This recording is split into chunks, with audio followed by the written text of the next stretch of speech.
آج کی اس ویڈیو میں ہم جانیں گے عورتوں کی نماز کا مکمل طریقہ اور کچھ غلطیوں کو بتاؤں گا جو 50% عورتیں کرتی ہیں جس کی وجہ سے نماز نہیں ہوتی ہے۔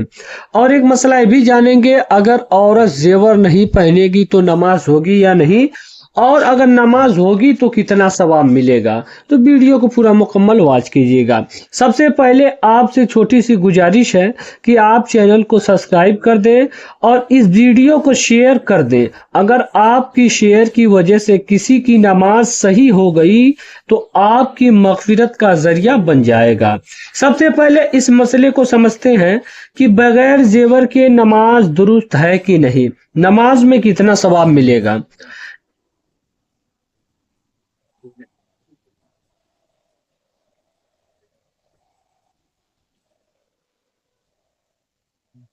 بات آپ لوگ جان لیجئے کہ کچھ چیزیں عورتوں کے لیے جائز ہے تو وہ مردوں کے لیے جائز نہیں۔ شریعت اس چیز کو پسند نہیں کرتی کہ عورت کی کلائی خالی ہو۔ اگر ہاتھ خالی ہو تو نماز مکروہ تنزیہی ہوگی، پورا ثواب نہیں ملے گا۔ اب بہت ساری بہنوں کے پاس سونے چاندی کا کنگن نہیں ہوتا ہے تو وہ کیسے نماز پڑھیں؟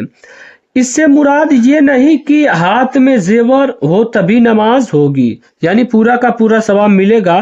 اگر ہاتھ میں چوڑی یا کالا دھاگا ہو تو بھی نماز ہو جائے گی، اور نماز کی حالت میں ہی نہیں، ہمیشہ کچھ نہ کچھ ہاتھ میں ہونا چاہیے تاکہ مردوں سے مشابہت نہ ملے۔ اب ہم جانیں گے کہ وہ کون سی غلطی ہے جو عورتیں کرتی ہیں جس کی وجہ سے نماز نہیں ہوتی ہے۔ تو سب سے پہلے تو ہم 2 رکعت سنت کی نیت کریں گے، اور اسی میں اسٹیپ بائی اسٹیپ آپ کو غلطی بھی بتاتے چلوں گا اور پڑھنے کا طریقہ بھی بتاؤں گا۔ سب سے پہلے تو نیت کس کو کہتے ہیں اس کو سمجھ لیجئے۔ نیت جو ہے دل کے پکے ارادے کا نام ہے۔ اگر آپ کے دل میں ارادہ ہے کہ میں نماز پڑھنے جا رہی ہوں یا نماز پڑھنے جا رہا ہوں تو نماز ہو جائے گی۔ 2 رکعت سنت کی نماز لے لیجئے، کسی بھی نماز کو آپ اگزامپل لے لیجئے۔ نیت میں بتا دیتا ہوں، اس طریقے سے کرنا ہے۔ نیت کی میں نے 2 رکعت سنت فلاں وقت میں واسطے اللہ تعالیٰ کے، منہ میرا کعبہ شریف کی طرف، اللہ اکبر۔ اب نیت کرنے میں بھی بہت ساری خواتین کنفیوز رہتی ہیں کہ ہاتھ کہاں تک اٹھانا ہے۔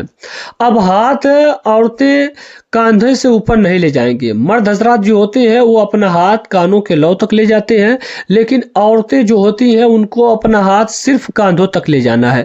اب یہاں ایک اور بھی غلط فہمی رہتی ہے کہ ہاتھ دوپٹے سے باہر نکالتی ہیں، تو حالانکہ ایسا نہیں کرنا ہے۔ ہاتھ بھی اٹھانا ہے تو دوپٹے کے اندر سے ہی اٹھانا ہے، اس کے بعد نیت باندھ لینا ہے۔ اگر آپ ابھی تک ہمارے چینل پر بنی ہوئی ہے تو چینل کو سبسکرائب کر لیجئے اور بیل آئیکن کو پریس کر لیجئے تاکہ آنے والی ویڈیو کی نوٹیفیکیشن آپ تک پہنچ جائے۔ نیت کرنے کے بعد ہم کو اب کیا کرنا ہے؟ اب ہم کو سب سے پہلے ثنا پڑھنا ہے۔ ثنا سبحانک اللہم و بحمدک و تبارک اسمک و تعالی جدک و لا الہ غیرک۔ جب اس کو پڑھ لیں گے اس کے بعد تعوذ تسمیہ یعنی اعوذ باللہ من الشیطان الرجیم بسم اللہ الرحمن الرحیم۔